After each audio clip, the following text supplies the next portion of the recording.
Dear friends, welcome to EPG Pathshala. I am Dr. Nitesh Goyal from DAV College, Chandigarh. I am going to present before you the 31st module titled Cluster Analysis under the paper Tourism and Hospitality Research. The module will be covering following topics: the introduction, the cluster analysis itself, the uses of cluster analysis, the assumptions related to cluster analysis, the cluster analysis process, and the cluster analysis with the help of SPSS output sheet, and finally the summary. Dear friends, after the completion of this module, you will be able to understand the meaning and the scope of cluster analysis. You will be able to understand how cluster analysis actually works. You will be able to understand how to interpret the results under the cluster analysis. First of all, friends, I would like to give you a brief introduction about the topic. Research has been classified as science as well as an art. This means that research follows a predefined process in order to make research by one fellow comparable with another. It also means that research is a discipline in which a researcher becomes more apt to practice. Once the data has been collected, the next phase in the research process in data analysis. The data analysis is the process by which sense is made out of the data gathered. The process of data analysis consists of multiple phases.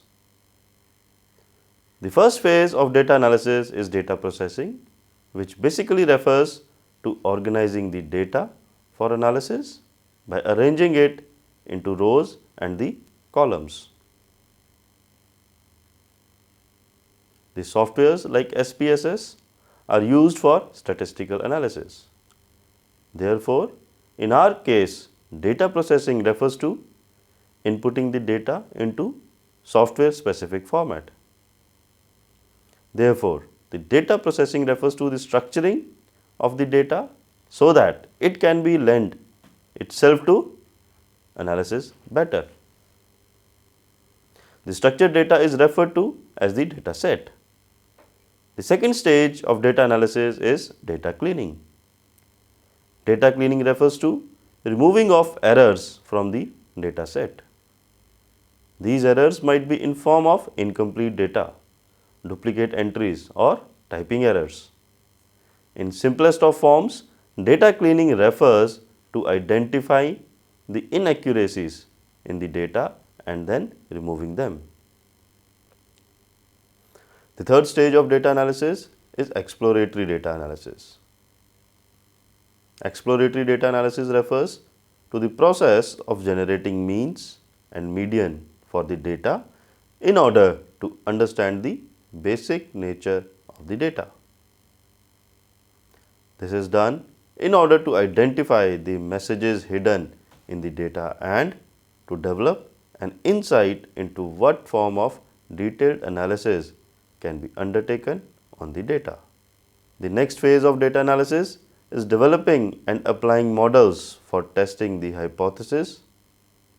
Algorithms like correlation, ANOVA, factor analysis, cluster analysis, discriminant analysis, etc.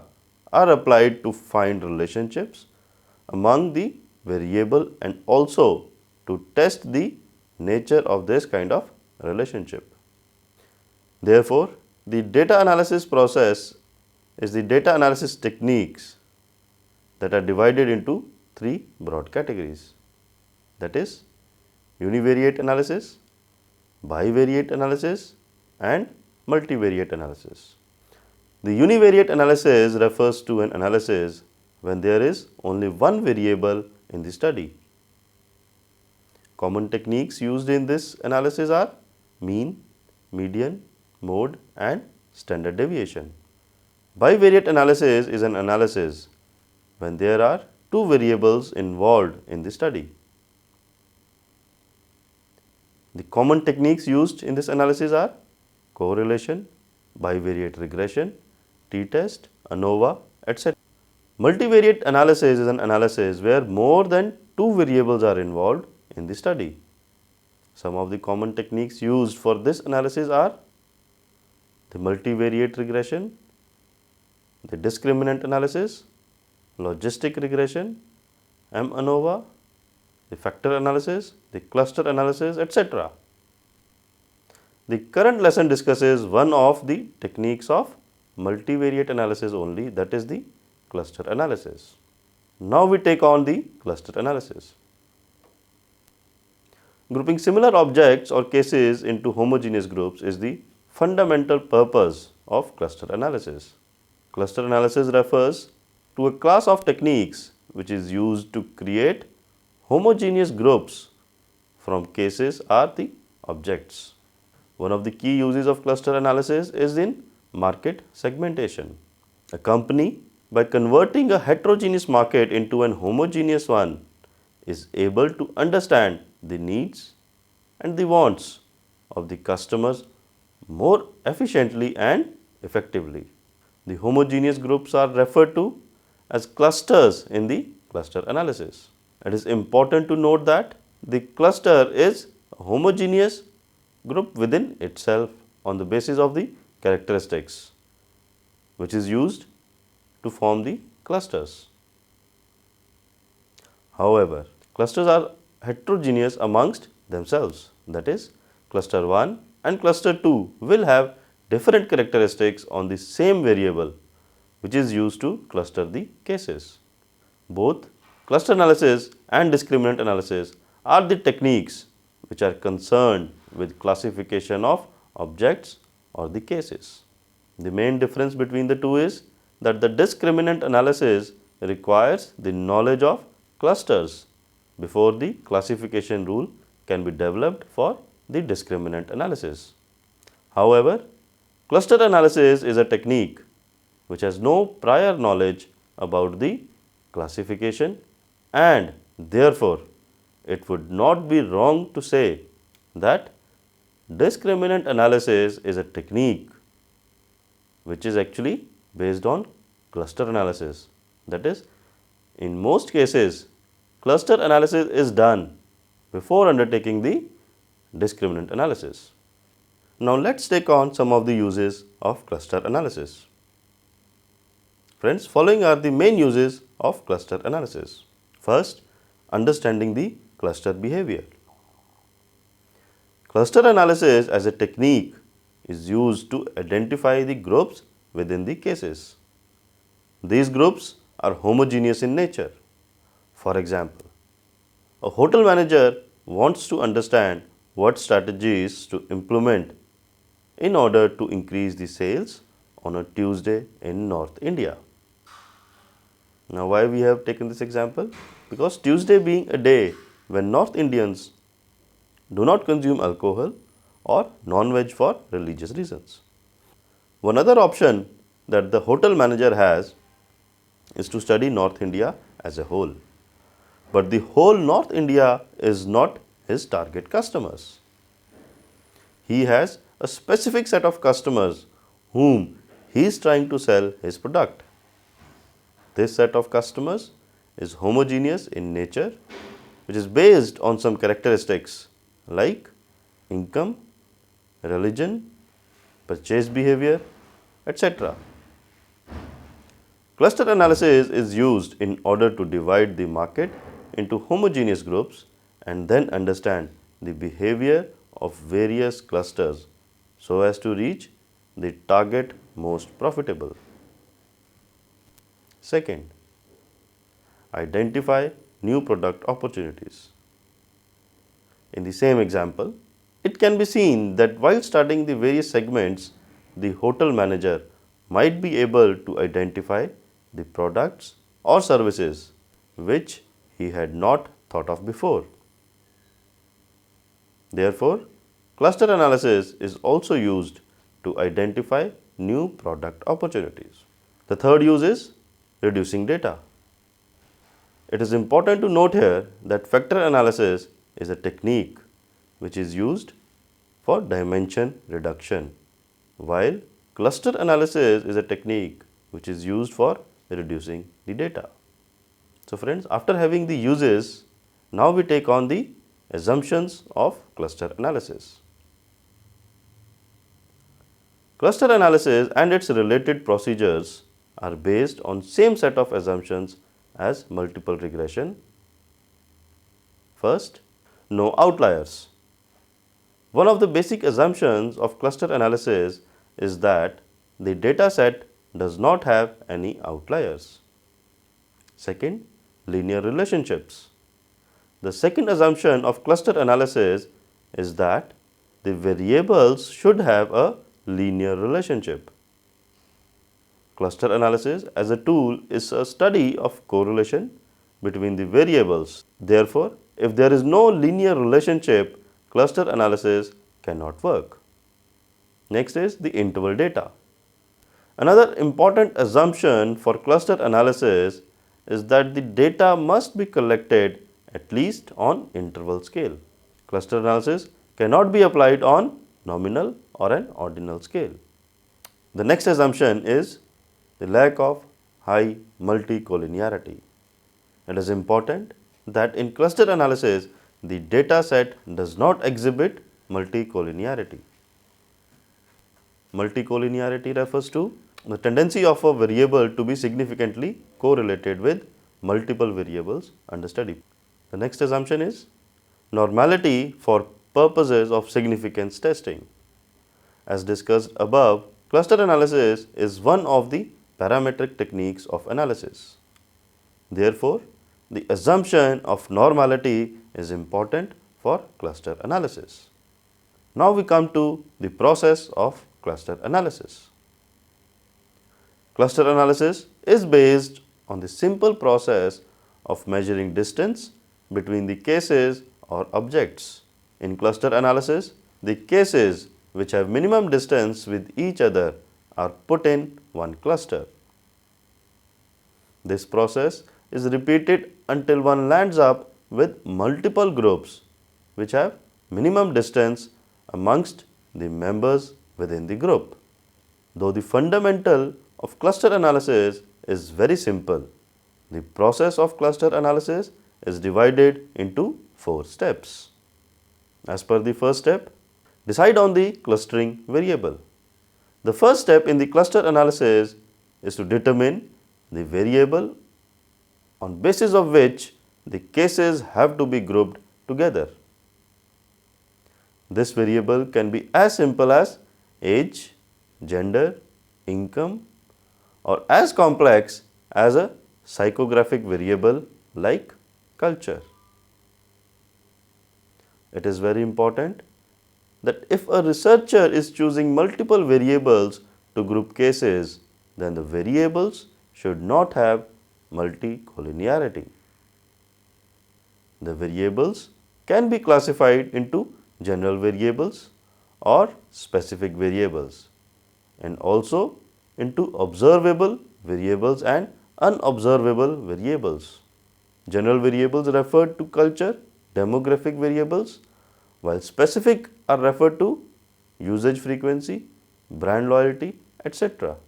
Observable variables refers to those variables which can be measured. Example, usage frequency on unobservable variables, out ones which needs to be inferred and cannot be measured directly, for example, personality, values, etc. Second, decide on the clustering procedure. In the second step, it prefers to determine how the clusters are to be formed. There are 3 main procedures for determining the clusters. These are hierarchical method, first of all. This refers to the method for assigning a particular case to a group. There are 3 steps to this method again. First, the choose method or the agglomerative or the divisive. There are two basic methods for clustering, that is agglomerative and the divisive. Agglomerative method is the one where the clustering procedure starts at the point where each of the cases is an individual cluster. It is in the subsequent processes that the clusters are merged to form an optimum solution. Reverse is true for divisive method, that is, all the cases are clustered together into one cluster and then cases are taken out and put back in detail in optimum solution is reached.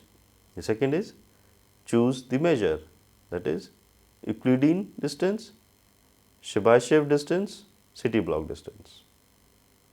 As discussed before, cluster analysis is all about measuring the distance between the cases. The cases which have minimum distance are clubbed together into one cluster. The main question to be answered here is how to measure the distance. There are three methods of measuring distance: Euclidean distance, Chebyshev distance and the city block distance. The formulas you can observe on your screen. The formulas you can see on the screen. Out of these three methods, the first method is the most commonly used method for cluster analysis.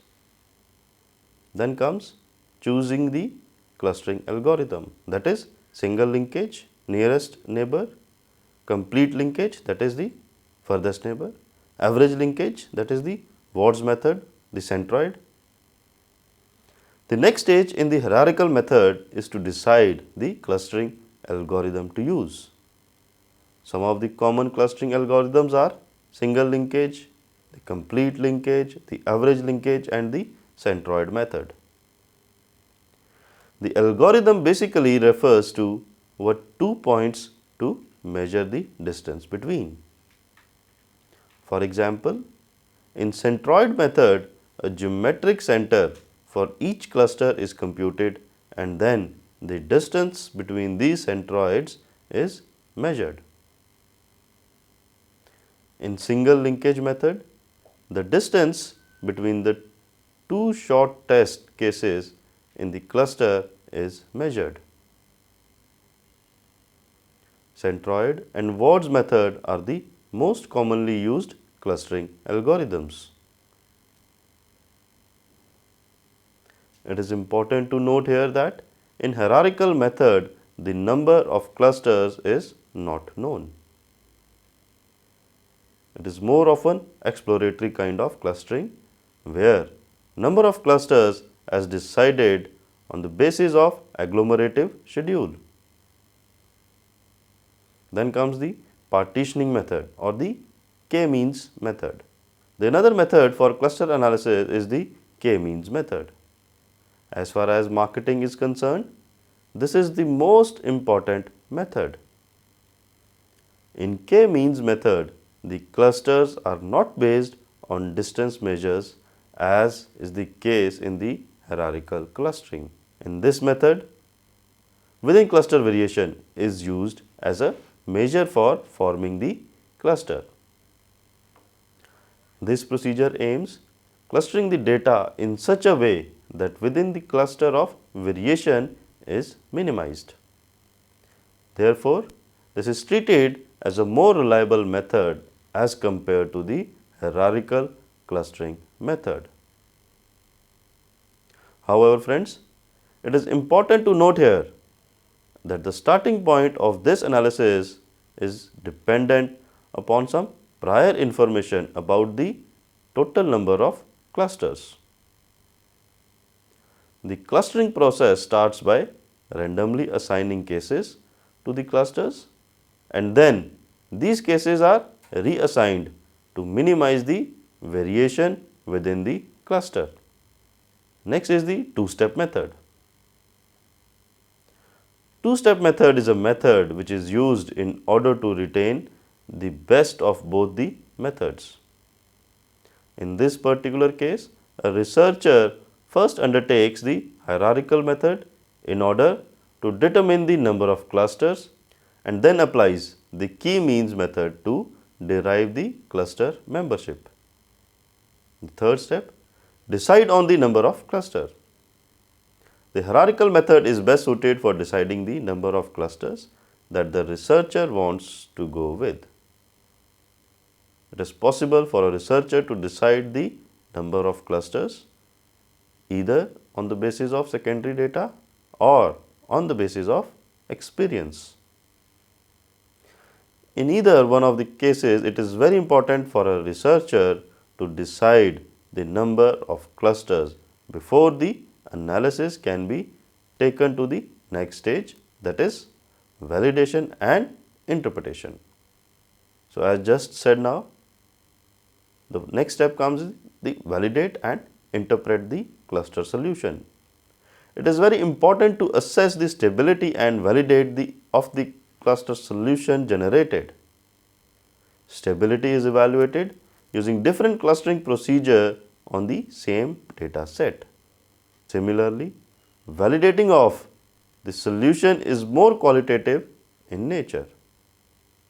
A researcher needs to assess face validity and criterion validity by using various methods like theoretical validation and expert judgment.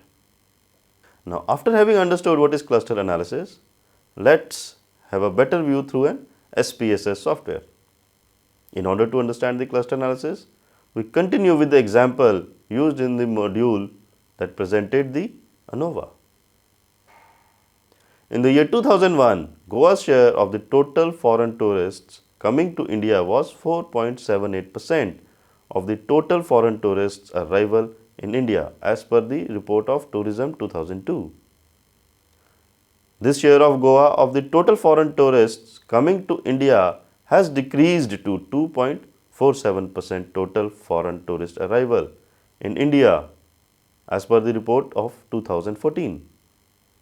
The empty beaches and shacks are a point of concern for the incumbents in this industry in Goa.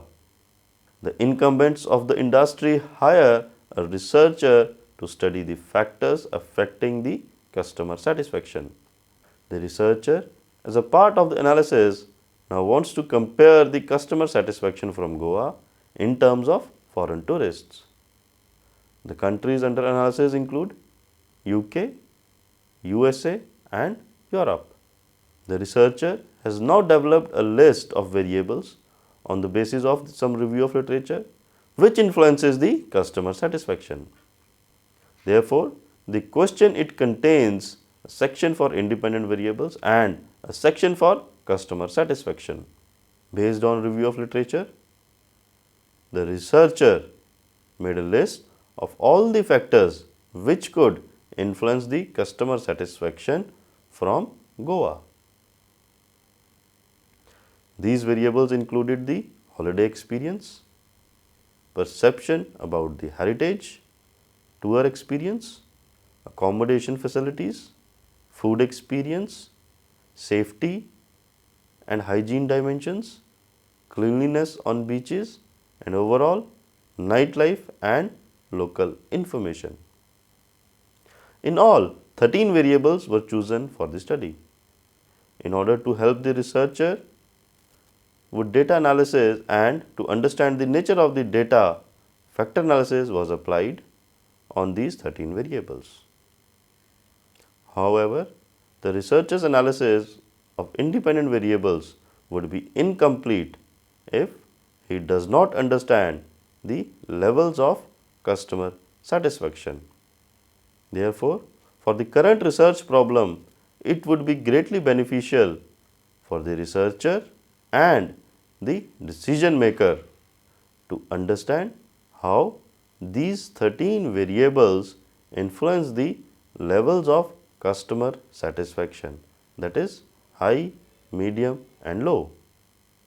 However, in order to do this analysis, the researcher needs to divide customers into 3 clusters, that is 1 being high, 2 being medium and 3 being low or dissatisfied customers.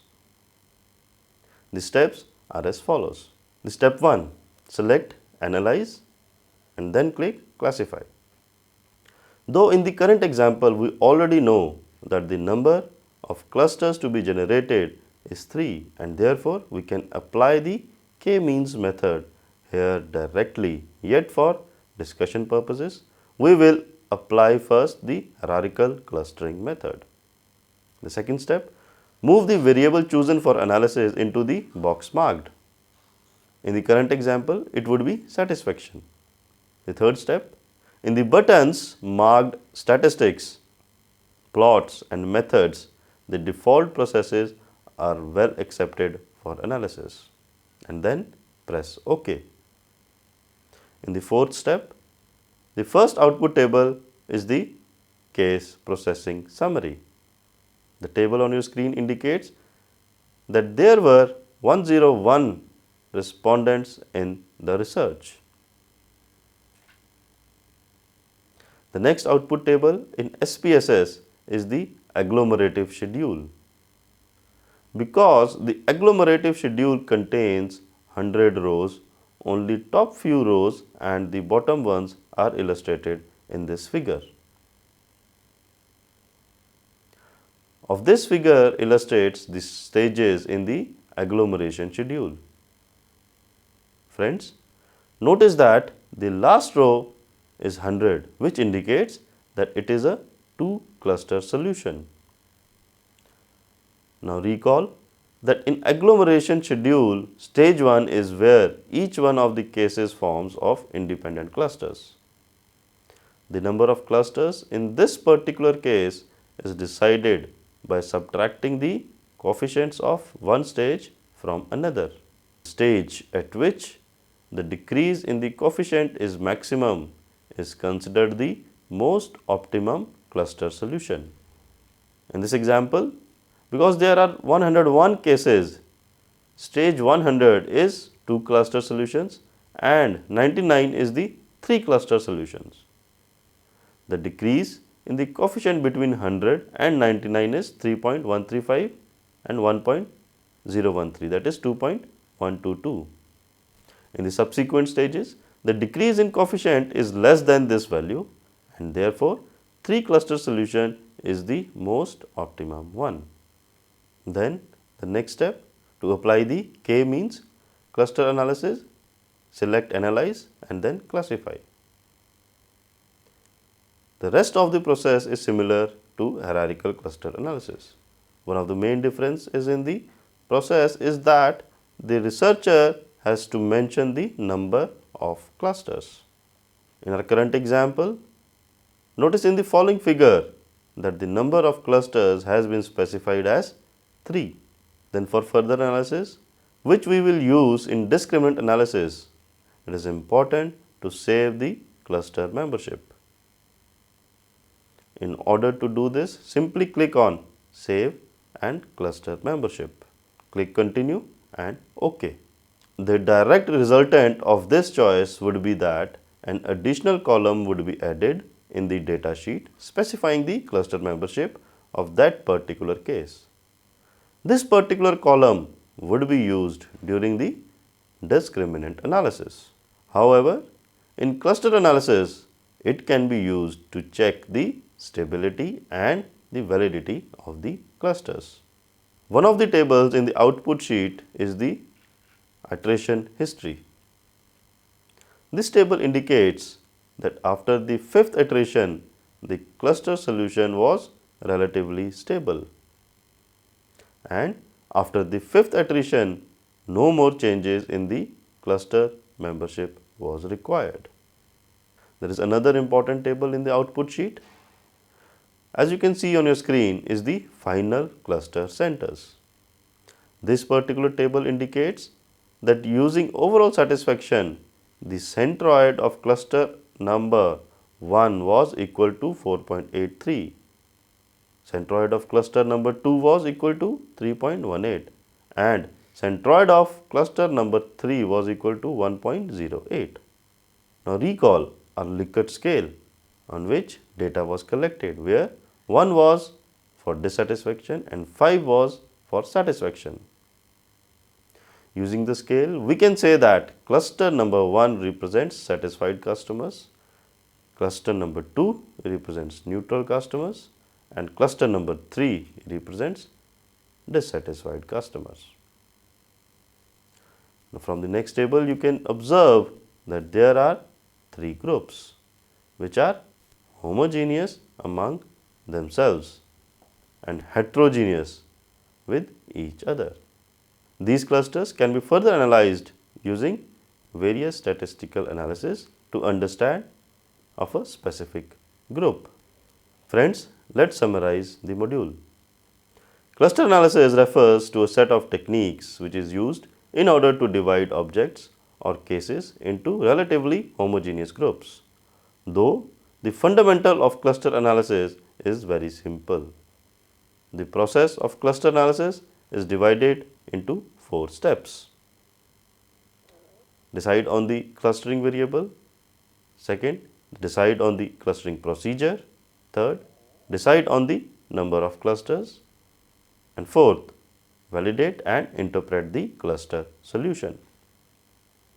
The process and the output sheet of the cluster analysis has been discussed in detail in this chapter for a better understanding. Thank you.